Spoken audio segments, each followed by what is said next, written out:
Ratna Bhushan, a friend, motivator, and guide to IAS aspirant, international motivational speaker, leadership trainer, CEO, coach, corporate studies, and policy advisor, a comprehensive current for dedicated student. Listening is very powerful. Listening is very powerful. जो facts important होगा, that I will repeat 3 to 5 times. And the source is the Hindu newspaper and Indian Express. Please don't forget to share, subscribe, and like. Listening is very powerful.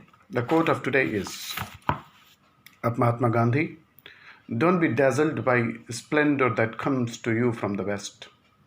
Don't be thrown off your feet by this passing show. The enlightened one has told you in never to be forgotten words that this little span of life is but a passing shadow, a fleeting thing. And if you realize the nothingness of all that appears before your eyes, nothingness of this material case that we see before us ever changing, then indeed there are treasures for you up above, and there is peace for you down here, peace which past all understanding and happiness to which we are utter strangers. It requires an amazing faith, a divine faith, and surrender of all that we see before us. So the important news of today are these mobilizations order months of planning ahead of the border moves. Timing of incursion shows high level of coordination. China's moves into a Galwan Valley, Pangong Lake area and several other spots along the line of control, LAC, starting in early May, were likely planned for months and followed a new mobilization order issued by President Xi Jinping. According to the assessment of Indian officials, several Chinese incursions across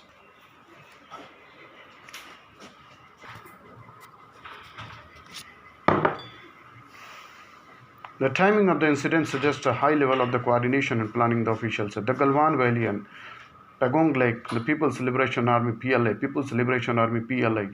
deployments appear to have been aimed at pushing India back from LAC and withdrawing it more closely aligned with China's official border, a buffer zone that both sides have temporarily agreed to. Galwan has, on China's insistence, being structured around Beijing's new LAC perception, shifting the line around 1 kilometer west. In Pangong Lake, China has thinned its presence from the LAC perceptions at Finger 4 but moved only to Finger 5, still much deeper inside from the Indian claim line at Finger 8, which is about 8 kilometers from Finger 4. China-Iran close to reaching trade and military partnership. China-Iran close to reaching trade and military partnership.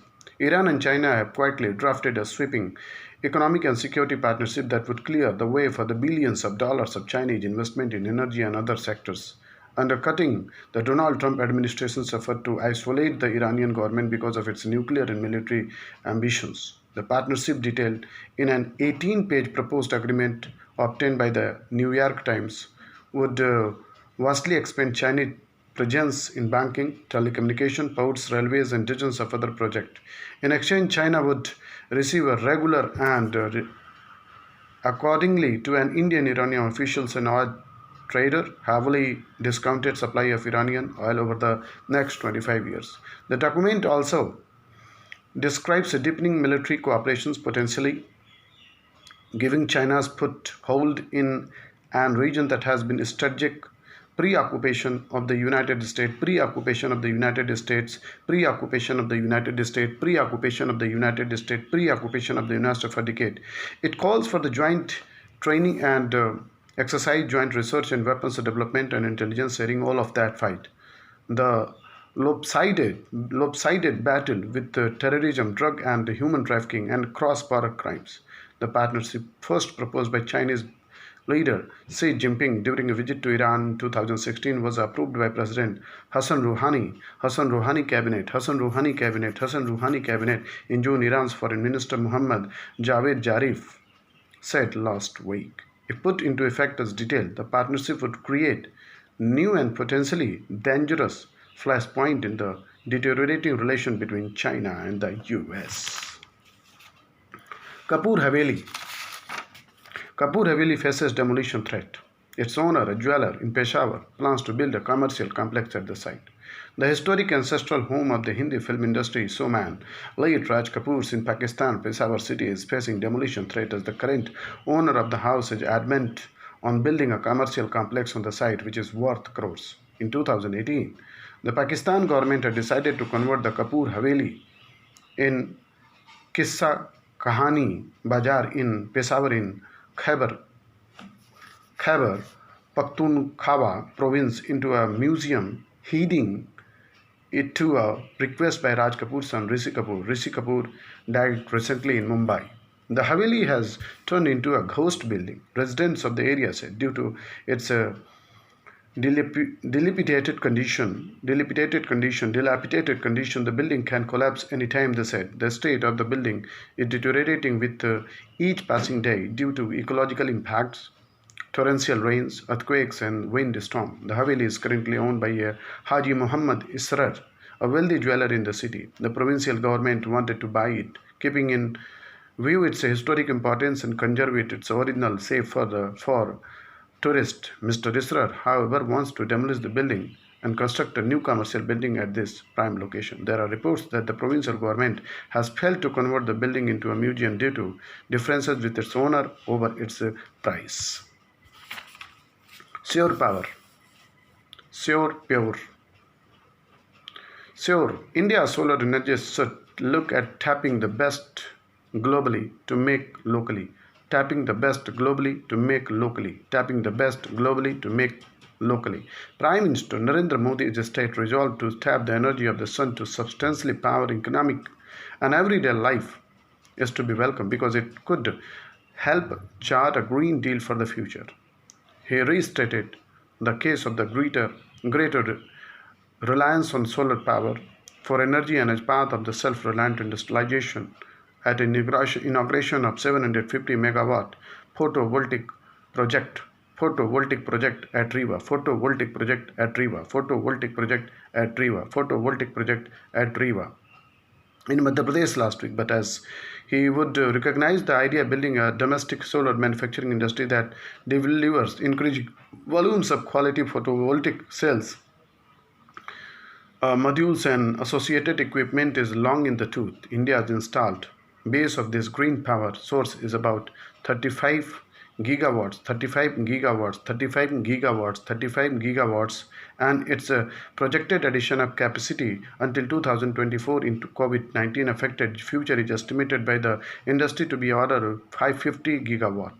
Viewed against the goals set 5 years ago for the Paris Agreement on Climate of the installing 100 gigawatt of solar power by 2022, there could be a sharp deficit combined with the low domestic cell manufacturing capacity at 3.1 gigawatt last year and heavy reliance on China. High ambition must now be supported by aggressive official policy. The Chinese story is one of a study right from the insignificant manufacturing capacity in 1990s to virtual dominance through active government support in identifying and acquiring top technologies globally, importing critical raw materials such as polysilicon, acquiring solar manufacturers abroad, and investing in third countries with ready capability. Importantly, the domestic markets were treated with great importance while promoting exports.